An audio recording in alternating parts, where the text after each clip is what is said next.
5 గ్యారెంటీలను హామీలు ఇచ్చి రాష్ట్ర అధికారంలోకి కాంగ్రెస్ పార్టీ వచ్చినాక ముఖ్యమంత్రి అయిండు. కానీ వచ్చినాక ఏం చేసిండు అంటే ఏం చేయలే. ప్రజలకి ఏవైతే హామీలు ఇచ్చిండో అవన్నీ కూడా మోసపూరిత హామీలు ఇచ్చి ఏది కూడా నెరవేర్చలే. మరి ప్రజలు ఏం చేస్తున్నారు అయ్యా అంటే నాకు అర్థం కావట్లే. మొన్నటిదాకా అది చేయాలని చెప్పి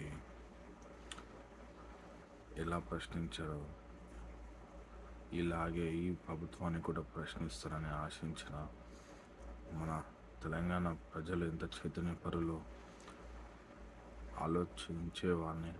కానీ ఇప్పుడు చూస్తే ఆ చైతన్యం అనేది తగ్గిపోయిందని అనిపిస్తున్నది.